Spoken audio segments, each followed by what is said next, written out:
Head to head. This is the final televised debate between Democrat incumbent Governor Gretchen Whitmer and Republican challenger Tudor Dixon. From Marquette to Monroe, this debate is airing live in every corner of the state.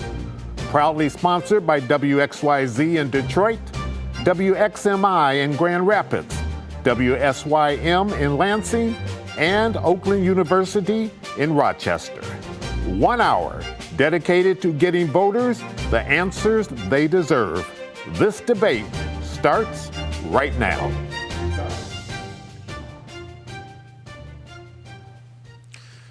Good evening, I'm Chuck Stokes, and welcome to this live statewide debate from Oakland University at the Oakland Center, the beautiful campus of Oakland University. It's an absolute pleasure having all of you join us. Candidates, thank you for joining us. We appreciate it. We know how busy your campaign schedules are, especially just a few days before it's time for people to cast those ballots. I'm also joined this evening and pleased to be joined by two of my favorite journalists, also part of our Scripps Media TV operation here in the state of Michigan. Elle and Doug, please introduce yourselves. Hello, Michigan. I'm Elle Myers with WSYM, Fox 47 in Lansing. And I'm Doug Reardon with Fox 17 in Grand Rapids, and as Chuck said, thank you both for being here. All right, our worst enemy tonight is probably the tick-tock on the clock, so we're going to move as quickly as we can. We have some ground rules that we'll go over with so you understand. The candidates have 90-second opening and closing statements that was negotiated beforehand, and the order of their opening and closing statements were negotiated in a virtual draw a few days ago. The candidates will have 60 seconds to respond to questions from our panelists. They then will have 30-second rebuttals, each one of them, to the question. At that point, we will move on. Elle, you have the very first question to Governor Whitmer. Governor Whitmer, it seems we have our opening statements still to do. Would you want to go ahead, please? I'm sorry, you're absolutely right. We're excited. Sure. Thank you. And I want to thank our moderators and, of course, thank Oakland University for hosting us tonight. I'm a proud Michigander. I've lived here my whole life, and I love this state. I was raised in a bipartisan household where we had different perspectives, but a shared set of values. And that's how I know. When we stay focused on what really matters, it's a lot easier to see we all want the same things. Great jobs and great schools, safe roads and safe communities. As governor, I have worked across the aisle to make sure that we're building a foundation for Michiganders to thrive for generations. Let me tell you what I got done. The biggest investment in K-12 education in Michigan history, tripling literacy coaches, expanding tutors so we can get our kids back on track. 170,000 people in our state are now on a tuition-free path to higher education and skills so they can get better paying jobs. We've secured the future of the auto industry is going to be built in Michigan. We've expanded jobs in life sciences, and we're bringing supply chains home and building chips here in Michigan.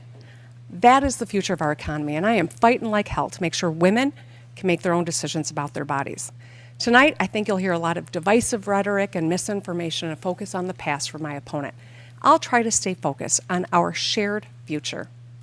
I know that we have real opportunity in front of us, but the big question is this: are we going to go backwards, or are we going to drive together to the future?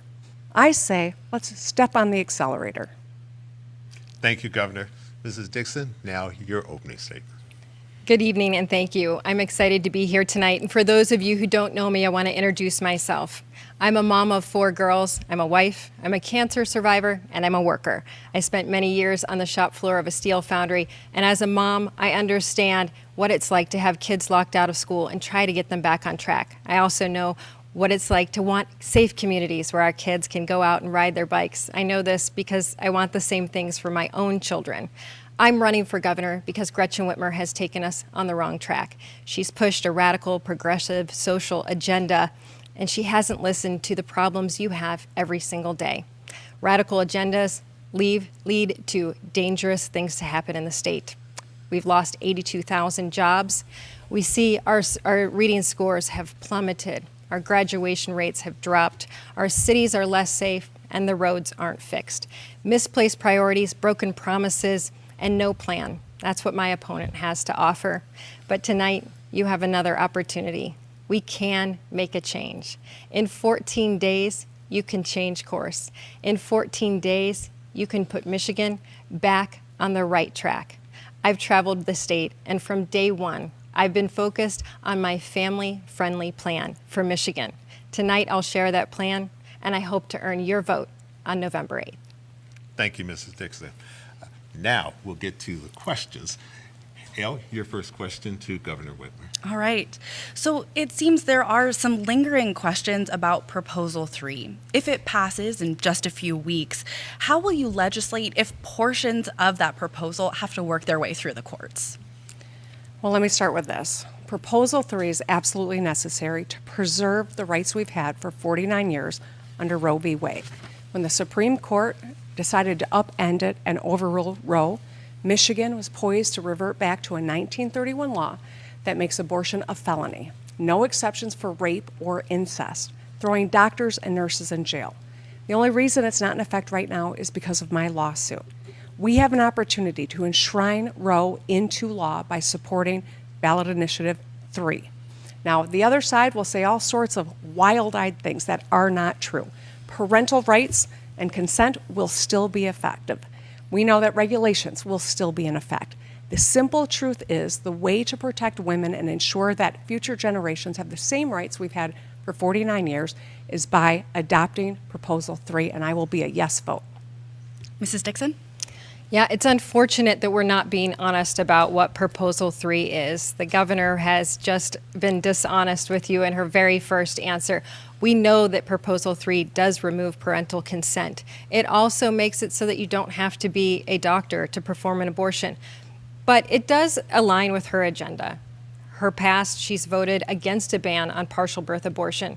And Proposal 3 allows abortion up to the moment of birth for any reason, including sex selection. There will be no legislating around Proposal 3 because it will be language in the Constitution. So we can't put those protections that we've had in place back in place, that we've had in place for all of these years. So when Governor Whitmer tells you that this is going to be Roe, it's not even close to Roe. It's not codifying Roe in our Constitution. But it would be the most radical abortion law in the entire country. The only place that has something similar are China and North Korea. Governor Whitmer, you have 30 seconds to rebut if you'd like to. Absolutely. None of what she just said is true. And here's why you can't trust anything she's saying when it comes to reproductive rights. She's the one that said a 14-year-old child raped by her uncle is a perfect example of someone who should not have reproductive rights and the ability to choose. She went further to say it is healing for a person who's raped to carry that child to term. I couldn't disagree more, and she's proven you cannot trust her on this issue. You want to protect Roe v. Wade rights? Vote yes on 3. Thank you, Governor. Mrs. Dixon, you have 30 seconds to rebut. The people will decide what they want to do on abortion rights in the state of Michigan. Abortion rights will be decided by Proposal 3, or it will be decided by a judge. We already know that that's the case in the state of Michigan. The governor has the most radical opinion of abortion. She was asked twice in the last debate if she had any limits on abortion. She refused to answer because she has no limits on abortion. So when she calls me extreme, the truth is that there's no more extreme position than Governor Whitmer's on abortion. All right. Doug, your question to Ms. Dixon. Let's stick with abortion. It's, of course, a very potent issue right now, and you'll appear on the ballot right next to it. Very simple question. We danced around it just a moment ago in both of your answers, but I want to know, in your case, Mrs. Dixon, if Proposal 3 passes or any of these court battles work out in the favor of the governor or any of these groups seeking to codify abortion rights in Michigan, will you accept that as the will of the people? Absolutely. I've said that from the very beginning. There are no laws that I say I think that I'm more powerful than that. I know the governor has gone around laws before and in fact gone around the Constitution and doesn't believe that the governor is beholden to law or Constitution. But I do not feel that way. Absolutely. If this is what the people want, then I will enforce that. And, of course, conversely, if Proposal 3 fails, if any of these lawsuits don't work out in the favor of yourself or any of these groups seeking, again, to codify abortion rights, will you accept that as the will of the people, Governor? I will always accept the will of the people. I think you're asking a really interesting question, though. When you say, will you accept the will of the people, I think that is a question that should be posed to Mrs. Dixon. She refuses to accept the outcome of the last election. She has not yet said she will accept the outcome of the next election. So when she says she will accept the will of the people, she is an election denier and does never, ever has said that Joe Biden actually won this last election. Now let's go back to abortion rights. First of all, this isn't about me. This is about all the women and girls in our state. This is about the ability to have bodily autonomy, be treated as a full American citizen. Mrs. Dixon will tell you here that she'll abide by whatever happens with regard to ballot initiative 3. Behind closed doors, she tells her radical special interest groups she will do anything necessary to curtail abortion rights. The governor absolutely matters to this right. My lawsuit's the only reason it's not in effect right now. Will she sign laws abridging that right? Thank you, Governor. Ms. Dixon, I'd like to give you your 30 seconds, of course, to rebut, but just one thing to throw in. You said you don't support criminalizing abortion. That's exactly what this 1931 law in the books does. So in your rebuttal, I would also like to know if you would make any changes to that. I would like to comment on Gretchen Whitmer and her demeanor tonight, coming after me, calling me an election denier. We know that this is going to be the way the evening goes, but I'm wondering when she will say that she can't run with Lieutenant Governor Garland Gilchrist anymore, because I would believe that he is also an election denier, since he came out in 2017 and asked for a recount. In fact, he said that the election system in Detroit was, I think the quote is, in complete chaos. So I'm wondering if she's going to say that she can no longer run with an election denier. Thank you for that. 30 seconds to you, Governor. That's silly. I'm going to stay focused on fighting to make sure that women in the state still have the ability to make our own decisions about our bodies and our futures. Let's be very clear. The right to have reproductive choice is important for women of all ages from all walks of life. We know that women who go through IVF have to sometimes have selective reduction to increase the odds that they take a baby to term. We know that women who have a partial abortion, partial miscarriage, need an abortion.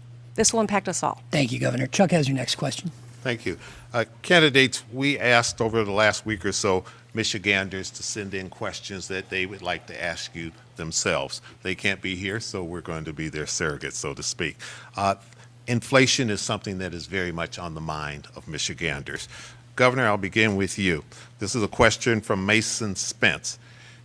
The viewer said, with high levels of inflation hurting our pocketbooks, what step would you take with state legislators to help relieve the weight of inflation for Michiganders? And I want to add to that, is this a sign from an average citizen that the Whitmer-Biden economic plan has failed?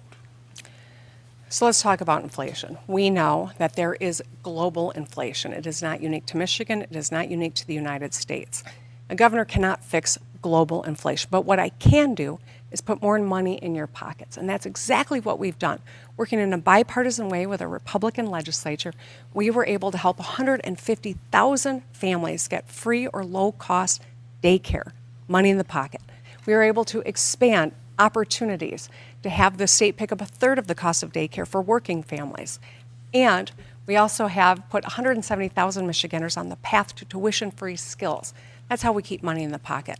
I put our fiscal house in order by paying down debt, and we've gotten our credit rating upgraded, and that's how we can eliminate the retirement tax, triple the earned income tax credit, and pause the sales tax on gas. All proposals I've made that are sitting in front of the legislature. Mrs. Dixon, it's easy to criticize and point fingers when you're not in power. If you had been in power when all of the things that have happened over the last 4 years have happened, what decisions would you have made that would have helped change what is going on with our economy? And if elected by the people, what is your specific plan to make the economy better? Well, I've heard several times from Gretchen Whitmer that she'll work with anyone on anything and that she's bipartisan, but she's actually vetoed quite a bit of opportunity to put money back into the pockets of the people. She vetoed a child tax credit. She vetoed 2 opportunities to reduce the income tax. She also vetoed retirement help for retirement income. So when she's had the opportunity to actually do that, she's vetoed it. In fact, even a gas tax holiday came to her and she vetoed that. But we know that part of her policy was to raise the gas tax by 45 cents per gallon. So you'd be paying $5 a gallon for gas right now. This governor has not done anything to help inflation, but I would put money back in your pockets. I would make sure we have that child tax credit. I would make sure that we reduce the income tax, and I would make sure that our seniors who are on a fixed income are not receiving more taxes than they should, and we can put more money back in their pockets. Governor?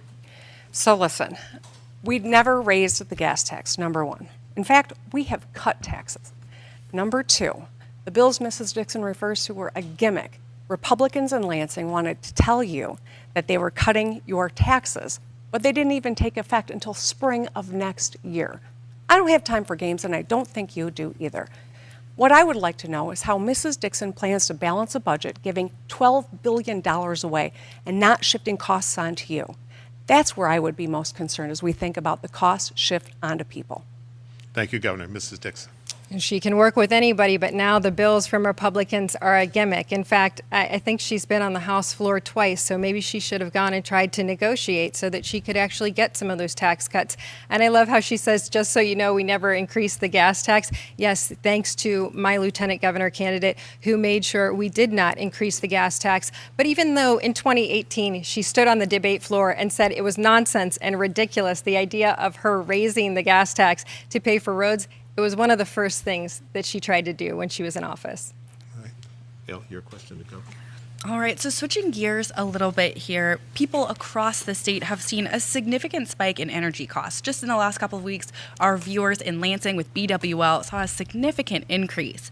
So I'm curious, how will you help Michiganders afford utilities this winter? And is there a change in the future of energy? Mrs. Dixon, we'll start with you. Well, first and foremost, I think it's important to talk about Line 5 because we know that there's a lawsuit out right now that Gretchen Whitmer would like to shut down Line 5 in the state of Michigan. That would be catastrophic and raise our energy costs in a time when exactly what you're saying. We have people that are having trouble heating their homes. And we know that Line 5 provides 65% of the propane in the Upper Peninsula, 55% in the Lower Peninsula, and the jet fuel for the Detroit airport. It's very crucial that we do everything we can to lower costs. Another way to lower energy would have been to pass a gas tax holiday so that people don't have to pay as much on their gas bill when they fill up their car.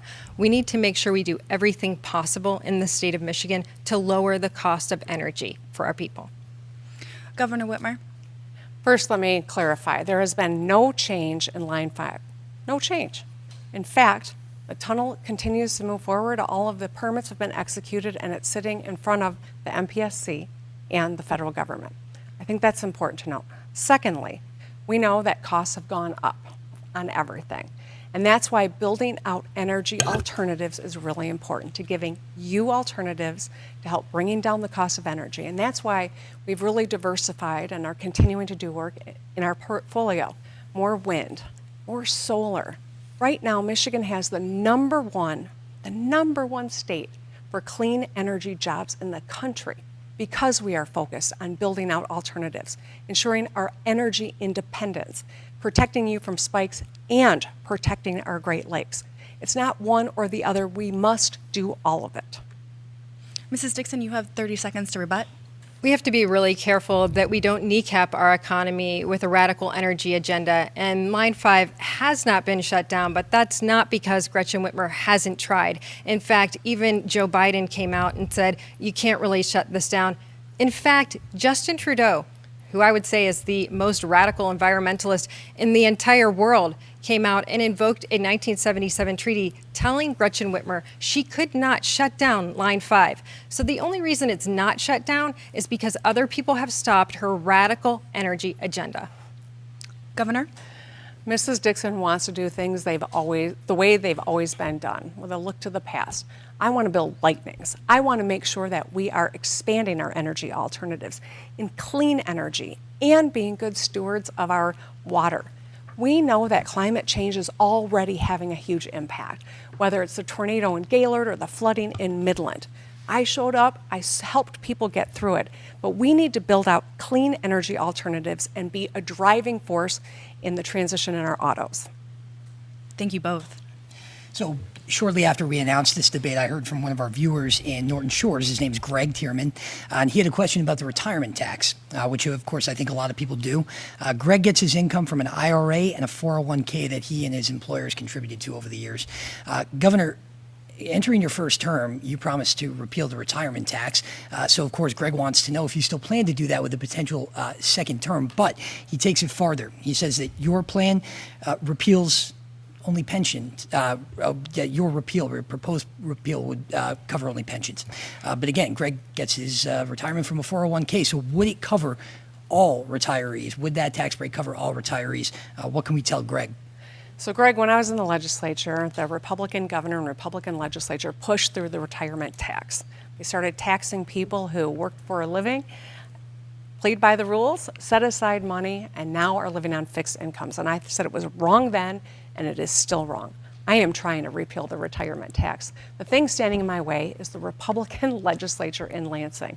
I have done a lot of work with them, but they are standing in the way of us repealing this. I want to give you relief. You played by the rules. You should be able to reap the rewards of the work that you did over a lifetime and not have this new tax when you're on fixed incomes. So absolutely, I have tried to get the retirement tax repealed. A Republican legislature standing in the way. With a second term and a new legislature, I'm hopeful we can finally get it done. All right. Ms. Dixon, if you're elected, what's your plan for the retirement tax? Well, Greg, first of all, I want to note that your exact question about increasing the exemption for retirement income, that actually did go to the governor's desk, and that was another one of her line item vetoes. She had the opportunity to reduce that. She did stand on the debate stage in 2018 and say that that was one of her top priorities, was to eliminate the retirement tax. But as you noted, that would be for public pensions, not all retirees. So I do want you to be assured that I feel it's very important that we make sure that money goes back into the pockets of all retirees in the state of Michigan, especially as we head into a recession. We're already seeing this massive inflation because of the Biden-Whitmer policies. The recession is right at our doorstep, and I want to make sure that we get as much money back to our retirees as possible. Yeah, thank you, Mrs. Dixon. And before you rebut, Governor, I will remind you that in your second term, you very well could have a GOP legislature. You know, I think we'll have a much more reasonable legislature because we just went through redistricting. And I'm hopeful that we will actually get legislators who are representative of the people they serve. But I think it's important to ask a question. Mrs. Dixon has said she will eliminate the retirement tax. How is she going to balance the budget? She has said that she will cut income tax. That's $12 billion out of the budget. How is she going to balance that? She's toyed with the sales tax. Is she going to raise the sales tax by an additional 8 cents? These are questions I think we need answers to. Ms. Dixon? I've talked about repealing the income tax over time, a responsible reduction of the income tax and removing it over an 8 to 10 year period. This is not a radical concept. We have 9 states in the nation that already have no income tax. In fact, not only do they have no income tax, but they are thriving economically. And as you bring more people into the state, you have more revenue as a state. If we could look to the future and balance our budget better, the governor has already put an additional almost $20 billion into the budget in the 4 years That's that your she's time, been Mrs. there. Dixon. Thank you for that answer. Chuck? All right, thank you very much. We have a couple more questions here on another important topic, education, which everyone says that they're very concerned with. This particular question comes from Anna Wolf. She's in Madison Heights. She wants to know, what will you do to help improve the public schools in Michigan? Also, Ellie Rakenstein of Bloomfield Hills, along the same vein, says, how will you as governor change the education system in the state and keep oversight over the state superintendent and the Michigan Department of Education? If you talk with many of the organizations that are concerned about education, Business Leaders for Michigan and others, they will tell you that we are not a top 10 state yet, and that is one of our goals. We just recently saw that for 4th and 8th grade, that the test scores for reading and math have plunged. How will you make us a top 10 state? As you noted, we are not a top 10 state. We're not even close. We're actually a bottom 10 state right now. We just got our test scores back for 4th and 8th graders, and we are really doing horribly in reading and math for 4th and 8th graders. This is something that has been a pillar of my campaign, to bring education back in the state of Michigan. Not only do we want to make sure that parents are involved in education, but we want to make sure that our kids are back on track from the pandemic. Most states that had schools out as long as Michigan, which there are very few, so close to as long as the state of Michigan had students out of school, have had comprehensive tutoring programs go into their schools. The governor has talked about literacy coaches going into our schools. I haven't found any schools that have literacy coaches yet, but I want to have a comprehensive 25-hour tutoring program for every student across the state to make sure that they get back on track from the years of online learning that they endured under this governor's policies. All right. Governor, you've been in office for 4 years now. Harry Truman said the buck stops at your desk. You've had 4 years to try to fix education in this state. Why is it not where you would want it to go, at least 4 years ago, where you said you wanted to go? We've also had some historic challenges over the last few years, I think, to put it lightly. You know, Mrs. Dixon says that I kept students out longer than any other state. That's just not true. I worked closely with my Republican and Democratic governors, and kids were out for 3 months. The fact of the matter is, education is what levels the playing field for people, and we've underinvested in it for decades.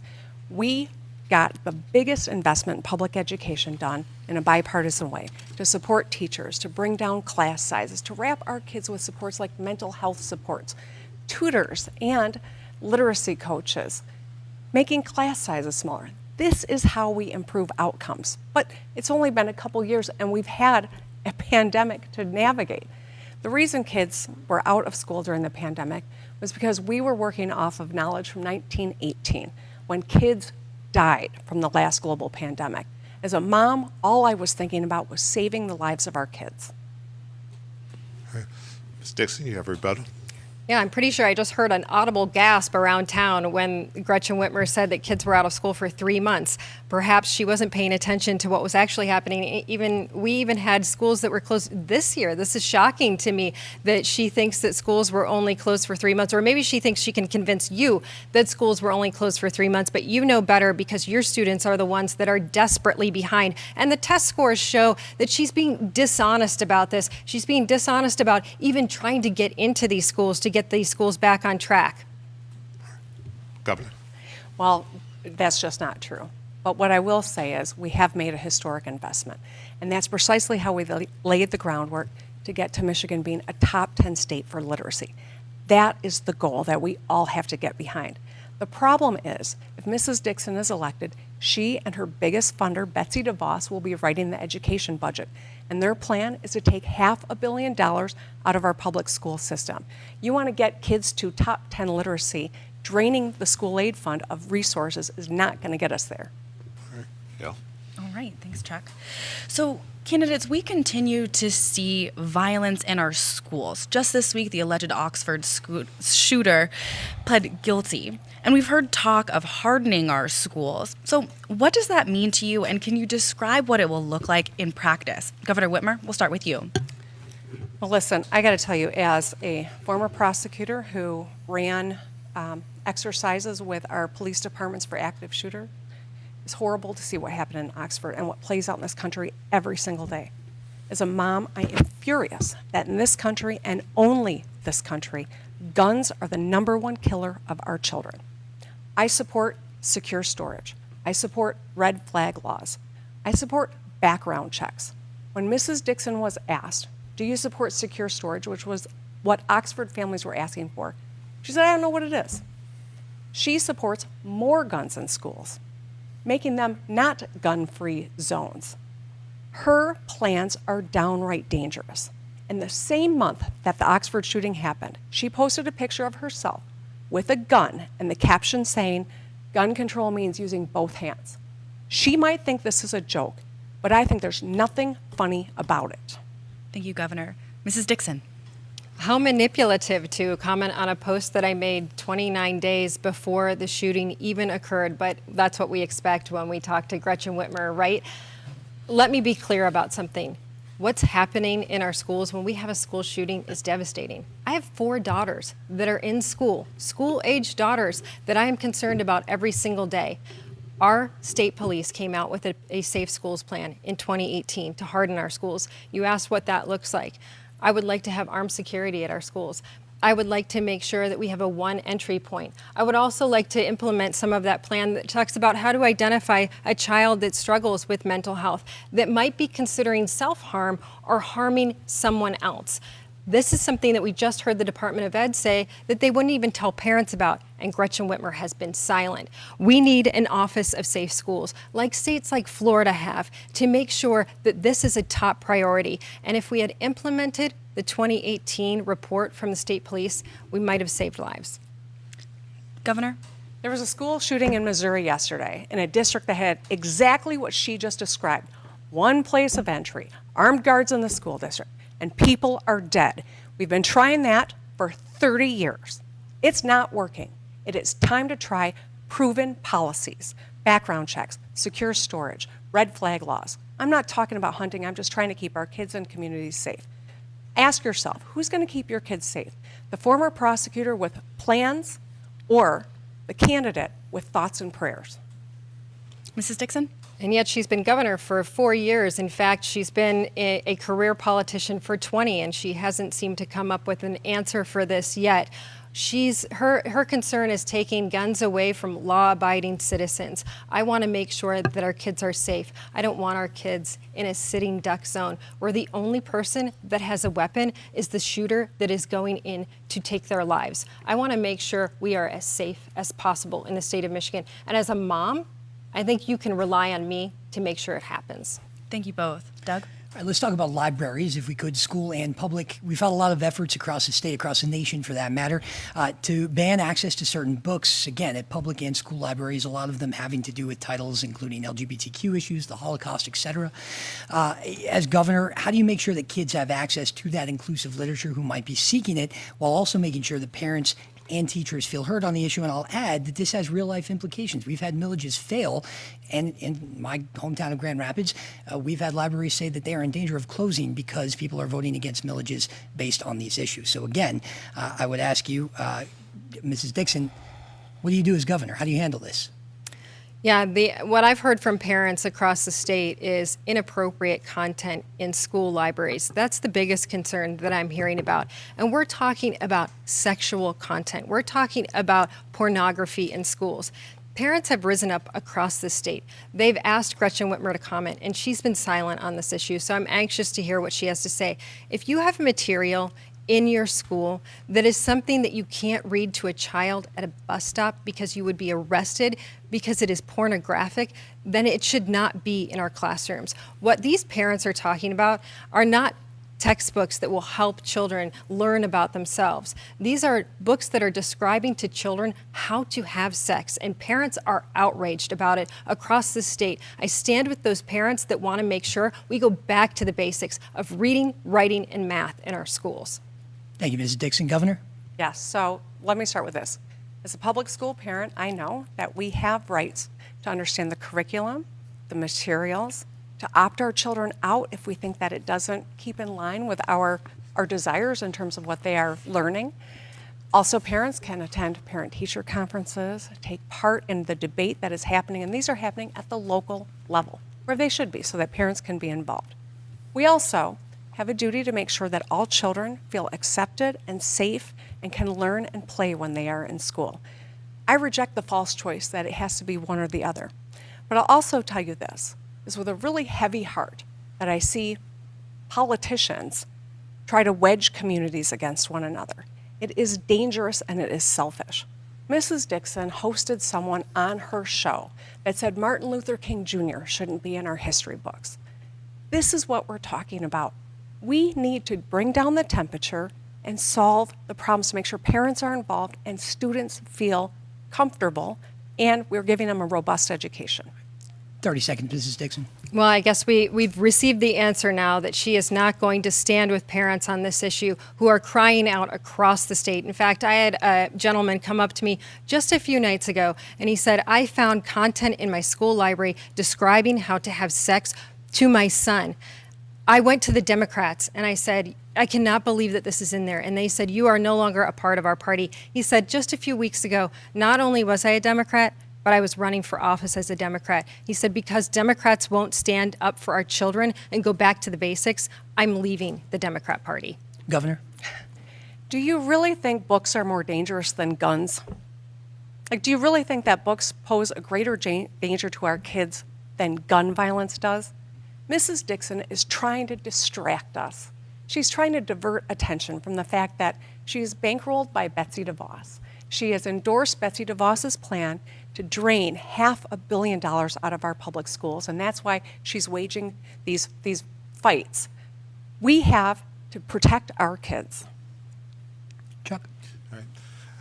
Governor, 4 years ago, you won election mainly because of a phrase that you used that said, fix the damn roads. We know that there's construction going on because everywhere we go, we see orange barrels.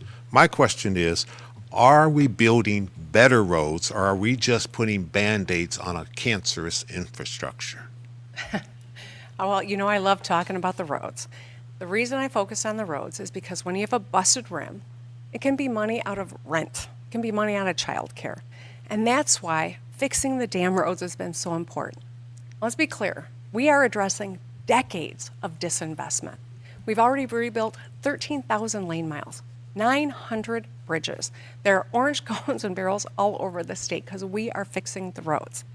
The fact of the matter is, this is a huge issue for our economy, our personal safety. It is so crucial that we continue this work, but it's all in jeopardy. As we think about what's Michigan going to look like 4, 8, 12 years down the road, we have to have solid infrastructure.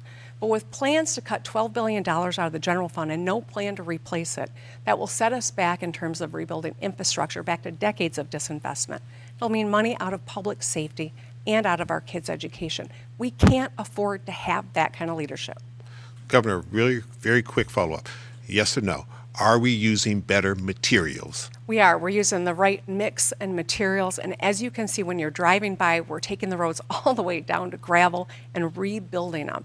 They're built to last. It's not just papering over like, unfortunately, has been done for years in the state prior to me taking office. All right. Mrs. Dixon, if elected the next governor of this state, will you continue what we see going on with the construction of our roads, or will you change the process in any way, shape, or form? We will work to make sure that there actually is a plan for the roads. She stood on the debate stage 4 years ago and said she had a plan, but let's remember, there was no plan. The plan was to raise the gas tax by 45 cents a gallon, and you would be paying $5 a gallon for gas right now. That obviously didn't work. And then when she was given road funding by the legislature because she didn't get her gas tax increase, she vetoed it. She had a lot of vetoes at that time, also vetoed autism funding for families. This was a tantrum because she didn't get her road funding. We want to make sure that it is a priority. And think about this. If it were a priority back then when she stood on this debate stage, in the 4 years that the budget increased by nearly $20 billion, you would have thought that she would be able to find road funding in that time to actually fix the roads instead of just throwing a bunch of orange barrels out before the next election. Governor, your rebuttal. So listen, I'm not even going to respond to all of that. I'm going to tell you this. We are going to continue to fix the damn roads, rebuilding this state. What's up next is Miller Road Bridge. What's up next is Mound Road, 696, 275. These are important arteries in this part of the state that you will see work being done. We need to continue this. It doesn't end. Unfortunately, we have to continue to rebuild infrastructure, but we're making headway, and we got to put our foot on the gas. Ms. Dixon. People are wondering when the road from their house to work will be fixed. When will that be a priority? Because it's absolutely true that a broken rim is devastating. I know because I had one this year. In fact, I've had 5 flat tires on these roads. They are a total disaster. And they're costing the people of Michigan $5,000 a year in road repairs. So if this is how she fixes the roads, well, I guess we can look back at her other promises too. What were they? Transparency, clean water, fixing the roads? Failures. Yeah. All right, in this same infrastructure vein, starting with you, Mrs. Dixon, I'm curious, how will you improve internet infrastructure and access, especially up in the UP? I hope to hear a concrete plan. Yeah, it's critical for us to work with our private sector to expand these projects across the state of Michigan. And in fact, once we do that, we will see the economic development that we so desperately need. Right now, not only are our children suffering because we don't have broadband, especially during a time when they were kept at home for online learning, which is why so many of our kids are so far behind, but even our farmers are suffering because they don't have access to broadband. So I will partner with our broadband companies and talk to them about how they can expand. In fact, one of the great things about the tunnel that will be built for Line 5 is that we can also run broadband access through that tunnel and make sure that we can expand our access into the Upper Peninsula. And I will make sure to take advantage of that tunnel that will be gifted to the state of Michigan. Governor? I got to tell you, I am so grateful that the Chamber of Commerce for Northern Michigan has endorsed my candidacy. This is because we've been working closely to make sure that we created an Office of Rural Development. We created an office specifically about increasing broadband access. 23,000 homes have already been added online. Now, what we can't afford is someone who's going to take political pot shots instead of roll up their sleeves and solve problems. When the Infrastructure and Jobs Act passed, Mrs. Dixon called it fake. She snubbed her nose at it because she doesn't like the guy in the White House. We need a governor who's not going to score political points, but roll up their sleeves and get things done. $10 billion is coming into Michigan. We are going to deploy those resources to make sure that we get everyone connected. We're making progress, and there's more good work to do, but we got to continue the work and not play political games. I will fight for every dime to come into the state of Michigan so I can make your life better. Mrs. Dixon? You should be careful of where all of your dimes go if Gretchen Whitmer is in charge, because she just offered $715 million of your taxpayer dollars to a Chinese corporation to come to the state of Michigan. So she can tell you all she wants that she is improving economic development and keeping automotive jobs here. But we're hearing that battery plants are going outside of Michigan unless they're owned by the Chinese and have strong ties to the Chinese Communist Party. Your taxpayer dollars are not safe with Gretchen Whitmer. Governor? There was a lot to take in on that one. I'll say this. We are making historic progress when it comes to economic development. Whether it's Goshen that is changing Big Rapids and building long-range batteries, or Our Next Energy, or Magna that we announced today. Mrs. Dixon has worked against economic development incentives that I worked in a bipartisan way to get done. If she was governor, none of those projects would be happening. We cannot unilaterally disarm and think we're going to build an economy of the future. We have to run fast and win. Thank you both. Doug? You know, we got another question that we got quite a bit of submissions on was on no-fault auto insurance. People like Maureen Howell, whose son was involved in a catastrophic crash, wanted to know what exactly would be done to help these 18,000 survivors. Governor, of course, you know, those benefits were taken away during your administration. So how do we provide access to care for these folks? So let me start with this. Michigan has had historically the highest insurance rates in the country. I worked with the Republicans in the legislature to give Michigan residents some choices, give consumers the ability to pick what level of insurance they want, like happens in other states.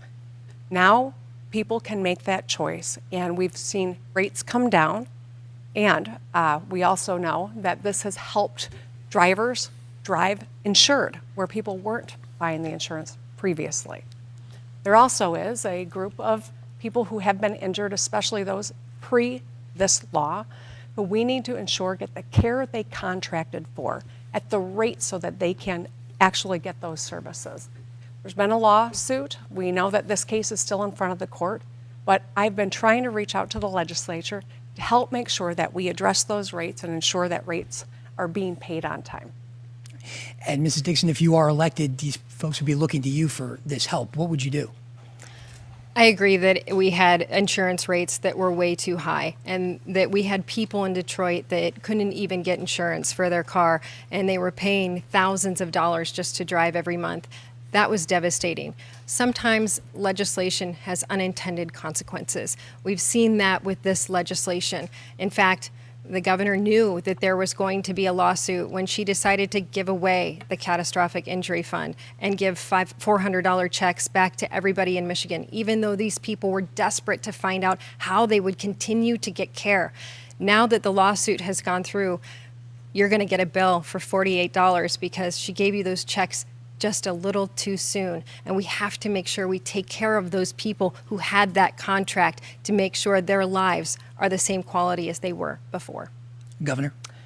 Mrs. Dixon is showing you how ill-prepared she is for this job. The governor doesn't decide for the Michigan Catastrophic Claims Association what the checks are going to be.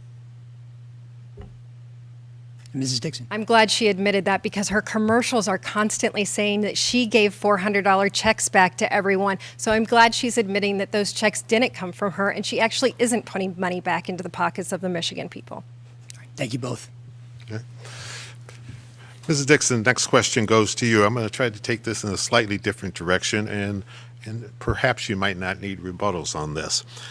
In the interest of civility, and certainly something that Governor Milligan, the longest-serving governor of this state, talked about, I want to ask you to encourage the best and the brightest to enter the field of public service. What can you say positive about your opponent and the political party that she represents? My opponent always talks about her daughters. And as a mom of girls, I think that's so important to come out and encourage your daughters and love your daughters. She has also made sure she's fought for women, and I love that about her. I think that we can continue that tradition and make sure we take care of women and make sure women are protected in the state. It's so important. All right. Governor, same question. I would have said something very similar, actually. I know how hard it is to run for office and to raise kids. And so my hat's off to anyone who's willing to do it. I think moms' voices are important. We obviously have very different perspectives. All moms are not the same. But I appreciate how difficult it is and applaud any woman who is willing to put herself out there, at the same time balance all of the different pressures that we working moms have. All right. Would you like a rebuttal? I didn't think so. All right. Elle? All right, changing gears a little bit. So we had one epidemic that was sort of eclipsed by the pandemic, the COVID-19 pandemic. I'm curious how you'll address the opioid crisis here in Michigan.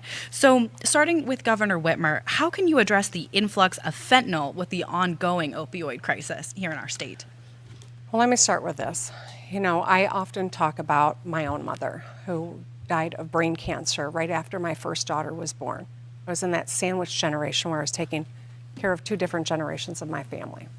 And I know how hard that was. And that's why I've worked so hard to expand access to health care. I worked with my predecessor, Rick Snyder. When I was in the Senate, we got Medicaid expansion done. And today, 1 million more people have health care because of that work. There is no question that we have got an opioid crisis in this country. It was a greedy pharmaceutical company that buffaloed the people of this country and has created a lot of addicts.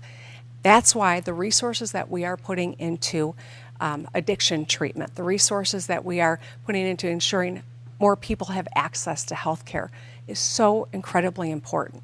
This is a space where we've got more good work to do, but we are making progress. Mrs. Dixon? Well, we've seen a massive increase in overdoses. 2021 was the highest number we've ever seen. And we can directly correlate this to the Whitmer-Biden policies of having an open border. We know that drugs are pouring across our border every day. We've seen overdoses rise since this administration took office. It's been devastating, and that's why I've presented my Safe State plan to put $1 billion new into policing, to make sure we have enough police on the streets. I just went to the Oakland County Crime Lab the other day. The woman there was testing two giant blocks of cocaine, and then she pulled out one of fentanyl. I said, "Where did that come from?" And she told me it had come from just down the street in Pontiac at a house. I asked her how many people that fentanyl could kill, and she said millions. If we had more officers on the streets, we could be preventing a lot more overdose deaths. I want to make sure that we have the backs of our cops and we invest in our cops and we make sure they have what they need to fight this horrible scourge on our country. Governor Whitmer, if you'd like a rebuttal, I'm also curious if you'd expand things like access to Narcan or anything else to address the problem tomorrow.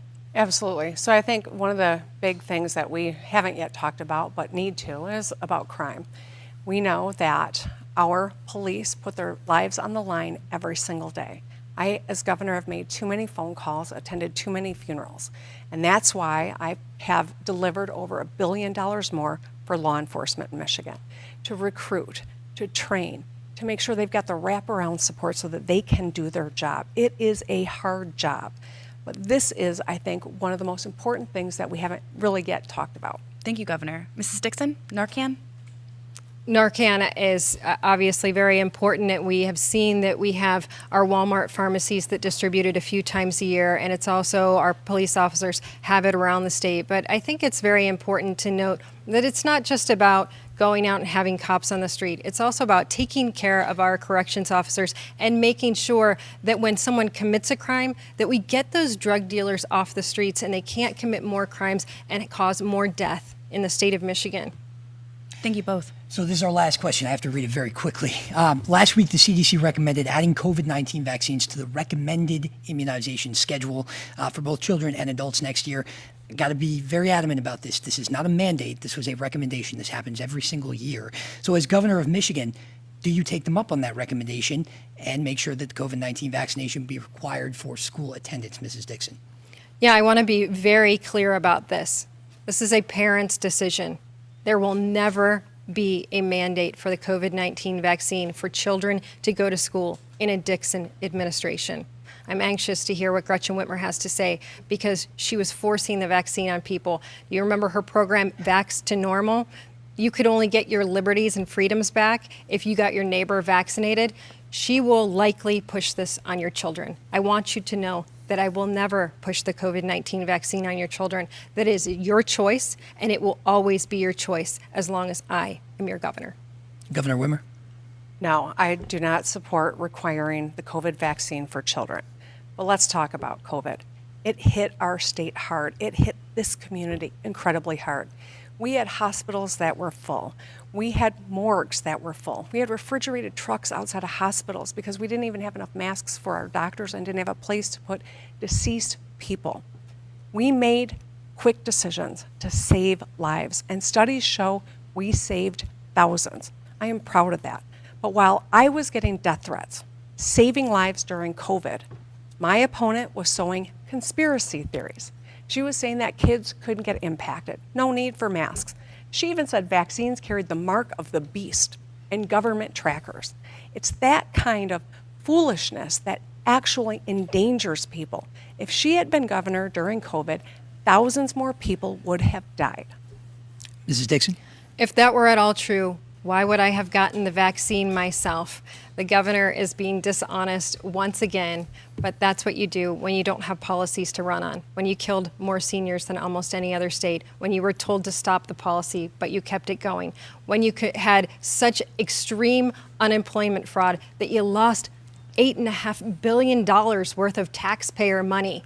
She crushed our economy. 3,000 businesses, 3,000 restaurants died under Gretchen Whitmer and never came back. She kept our kids out of school. Mrs. Dixon, I'm sorry, I have to keep intense. us on time. Thank you. One more rebuttal from you, Governor. I think you know what our priorities are. Hers would have been the bottom line. Mine were children. Mine were seniors. Mine was protecting people. As soon as vaccines became available, I deployed the Michigan National Guard to work with our nursing homes to make sure that if seniors wanted the vaccine, that they got it. And COVID rates plummeted. Had she been governor during that same time, thousands more nursing home residents would have passed away. Thank you both. Thank you, Doug. Candidates, it's now time for your closing statements. We promised you beforehand that we would reserve 90 seconds each for you all to be able to do that. According to the agreement and the draw that we had before, Governor Whitmer, you go first, and Mrs. Dixon, you get the final word. Well, that was fast, and thank you for participating. As I think about the next 4 years and our future, I can't help but think of my own kids and all the young people in their generation. They're going to be making decisions about where to build their lives, and I sure hope it's in Michigan. In a second term, I will stay focused on building a Michigan where every person can get a good paying job with a secure retirement, send their kids to great schools with great teachers, know that they're going to be safe in their community, free from discrimination and hate, and make their own decisions about their bodies.